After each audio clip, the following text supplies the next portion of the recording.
do Senhor é certa e repentina.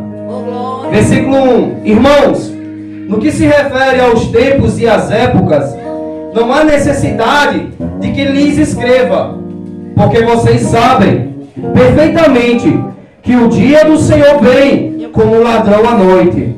Quando andarem dizendo paz e segurança, eis que lhes sobrevirá repentina destruição, como vem as dores de parto à mulher que está para dar à luz, e de modo nenhum escaparão. Amém? Aleluia. Podem sentar, glorificando o nome do Senhor Jesus. Glória a Deus. Louvado seja Deus.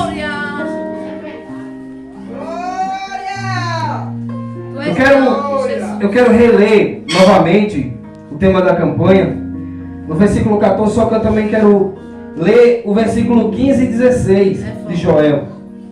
Interessante que Joel vai dizer multidões no vale da decisão, porque o dia do Senhor está perto, no vale da decisão.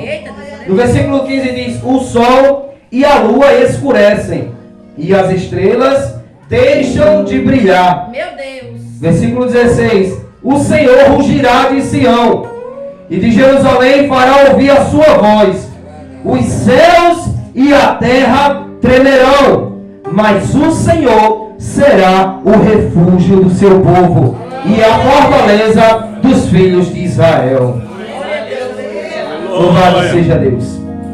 Isso nos mostra que, independentemente da destruição que sobrevirá, Deus nos guardará. É interessante que ele vai fazer um alerta, Joel. Decisão, como já foi dito aqui pelo pastor Olavo, aqueles que estão cocheando em dois pensamentos, né? Se crê ou não crê. Nós bem sabemos que há um só Deus, louvado seja Deus, e um só Senhor, o Senhor Jesus Cristo, a qual devemos crer. E nós sabemos que a vinda dele é certa. Verdade. Porque Paulo ele vai falar em 1 Tessalonicenses: a vinda do Senhor é certa e repentina. Louvado seja Deus. Cristo, ele já veio uma vez.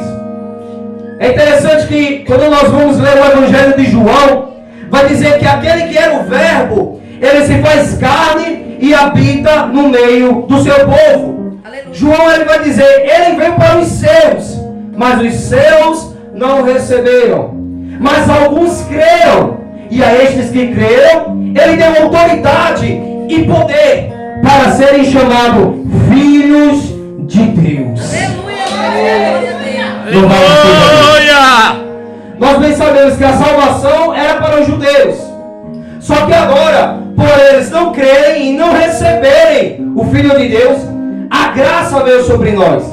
Paulo ele vai dizer que aonde abundou o pecado, superabundou a graça de Deus. Aleluia. E é interessante porque, por causa do erro deles, dos judeus, sobre nós veio a graça do Senhor Jesus. Aleluia. E isso é maravilhoso, meus irmãos. Porque antes, ele vai dizer, interessante que quando a gente vamos ler Atos dos Apóstolos, capítulo 2, Pedro, depois, aleluia, do Espírito Santo ter descido sobre cada um dos homens que ali estavam, Pedro ele vai se levantar com um discurso. E Pedro ele vai dizer: olha, a profecia de Joel vai dizer que derramarei do meu Espírito sobre toda a carne, e os vossos filhos sonharão e terão visões dos altos. Aleluia, Jesus. E é interessante porque nós vemos a profecia de Joel em Atos dos Apóstolos. Só que nós bem sabemos que existem profecias curtas que se cumprem em um dia, em meses, em anos. Mas também existem profecias muito longas. Porque nós bem sabemos de Josué. E nós vamos também falar sobre José. As promessas sobre a vida daquele jovem foram longas, demoradas. Mas nós vemos que Deus ele cumpriu a promessa. Aleluia, Deus. E a promessa que o Senhor nos fez foi essa: eu vou para o Pai, mas eu voltarei para buscar.